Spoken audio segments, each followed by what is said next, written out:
Andito tayo ulit sa Smart Hobby Kalilangan Bukidnon branch para dito KLX 150 nila. Ikutan natin ang motor na to. So kung may liga kumimik sa off-road mga idol, ito yung napabagay sa'yo. So bukod kasi sa malakas yung power output nito, matindi rin ang torque. Bago natin ikutan, alamin muna natin yung technical specs niya. So meron itong kargada na 144cc, naka 4-stroke, naka single overhead cam.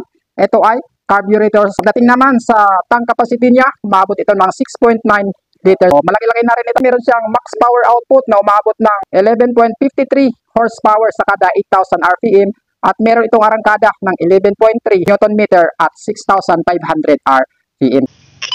Ito yung kabuang locks ni Kawasaki KLX 150 mga idol. Meron siyang kulay na gray, combination ng yellow green tapos black. So poros glossy lang siya maliban dito sa tangki niya. So ayan, nakamat dito. So yung side profile niya, ganyan siya. Walang ibang nakalagay or sticker dyan, kundi KLX 150 na naka-color combination ng yellow green tsaka kulay black. So yan mga idol. Tapos sa likod niya, ganun din. Doon sa side niya. So dito sa harapan niya, head niya mga idol, ito yung sticker niya. Walang ibang nakalagay dyan, kundi itong Kawasaki na pangalan niyang kulay white na yan. So naka-glossy dito lahat. Dito nakalagay yung kulay yellow green, naka-black na puro glossy. So walang ibang sticker dyan kundi ganito lang siya. So napaka minimal lang ng pagkagawa ng sticker niya. Pagdating sa headlight niya, naka LED na siya. So pagdating sa signal lights niya naman is ito, naka valve type lang siya. So yan ay bullet type. So ito mga idol. Tapos flexible siya, hindi siya basta-basta nababali kahit masagi pa. Pagdating sa suspension niya mga idol, ayun, makikita mo talaga yung napakagandang inverted telescopic fork suspension niya. Nakakulay gold. So ito, tapos ang taba niyan. So, matibay talaga yan mga idol yung suspension na yan. Alam mo naman si Kawasaki kapag naglabas ng unit is halos naman talaga matitibay. Pagdating dito sa ilalim niya, meron siyang guard. Ito, plastic na nakakulay black. Combination ng kulay na yellow, green, tsaka gray. So, pagdating sa braking system niya, naka-disc brake na siya. So, maganda yung stopping power nito.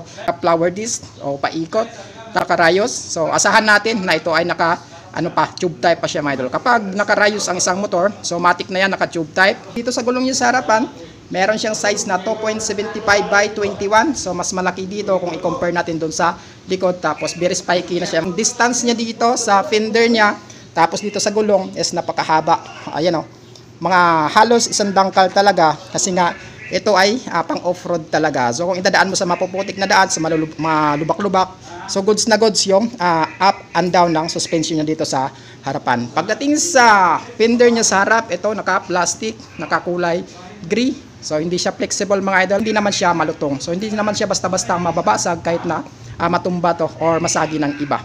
So ayan mga idol sa loob niya, pagdating sa kanyang makina, ganyan yung makina niya. So kapag ganito ang makina ng isang motor, asahan natin na naka-air cooled system pa. Yung busina niya naman makikita natin dito, ayan naka-open siya. Dito na nakalagay yung ignition coil niya, tapos yung rectifier niya andito na rin nakalagay. So chassis niya nakakulay ng gray. So matibay ito mga idol na pagkagawa. Alam mo naman yung branded is matibay naman talaga. At meron na rin siyang guard para dito sa makina niya na plastic. Sa tambotso niya mga idol dito sa driver side, mayroon na siyang guard na bakal. Hindi siya plastic. So bakal siya mga idol, kaya hindi ka rin basta-bastang dito mapapasok kapag sumampa yung paa mo dito. Or halimbawa napadikit yung paa mo dito, hindi ka basta-basta mapapasok. Meron siyang heat guard cover dito. So meron na rin siyang kickstart. So ang motor na to, meron na siyang electric start, meron pa siyang kickstart. So back up to. So pagdating sa apakan, natutupi siya, ayan. So kapag nagbanking ka, akusa na siyang tutupi kapag sumayad sa lupa. Ayan. Sa side niya mga idol, ganito yung sticker niya. So kung ano yung sa kabila, dito ganun din siya.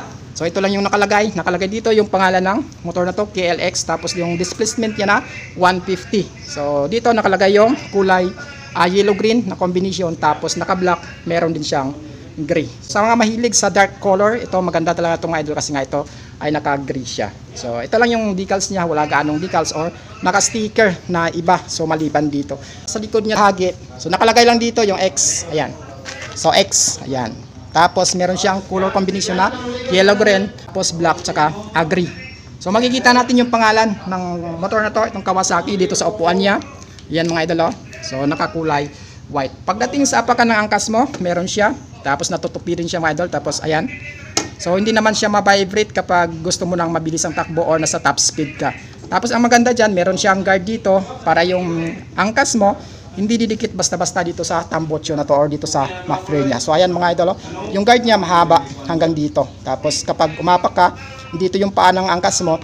So may tendency na hindi talaga papasok dyan.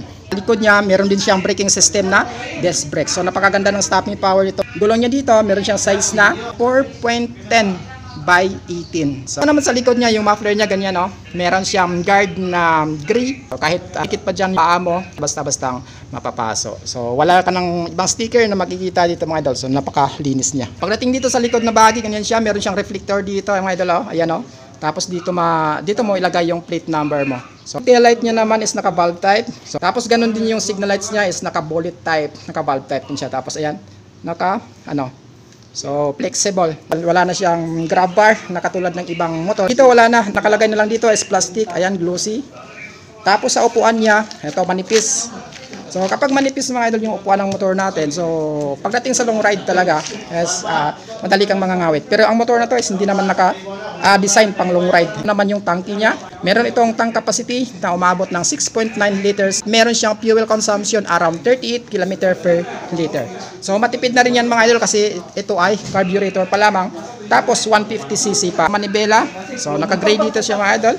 Tapos naka-upright position. So hindi ka naman mangangawit dito kasi nga naka-upright position ka pagdating sa pagmamaniho. So ito naman yung mga buttons niya dito. High beam and low beam yan siya mga idol. Tapos yung choke niya, makikita din natin dito sa taas. Ayan. So tapos meron siyang turn signal lights dito, left and right. Yung horn niya, andito naman nakalagay. Kanang bahagi niya, andito nakalagay yung on and off engine. Siyang electric start. So traditional key lamang siya mga idol. Ayan, oh. So wala siyang shutter lock. Pero pwede mong i-lock ang motor na to. Tapos pagdating naman sa meter panel niya, ang cute. Ang liit. Ayan, oh. So lahat ng indicator pwede mo makita dito sa meter panel niya. So meron din siya handguard. So kabilaan yan, meron siyang free grocery package, April 10 hanggang April 30. So ilang araw. So meron siyang spot cash or SRP na 134,200 pesos. Tapos yung down niya naman is 10,000. Tapos yung 1 year is 13,450. Yung 24 months niya is 7,930. Tapos yung 3 years niya is 6,090. Meron kang rebates na 200 pesos kapag on time ka magbayad. Meron ka pang LTO registration package. Meron kang insurance, helmet, saka jersey. Yan yung bagong update natin dito sa Kawasaki KLX 150 mga idol. So kung naghahanap ka ng motor na to na pang off-road or mahilig ka talaga gumimik sa off-road, ito ang para sa'yo. So punta ka lang dito sa Bismarck Combi Kalilangan Bukidnon Branch. Open sila dito mula alas 8 ng umaga hanggang alas 4 ng hapon. Mula Lunes yan mga idol hanggang Sabado. So hanggang dito na lang tayo. Kung dito ka nanonood sa YouTube channel natin, mag-subscribe ka na lang para lagi kang updated. At kung dito ka naman nanonood sa FB page natin, mag-follow ka na din para lagi kang updated. So ride safe at ingat palagi.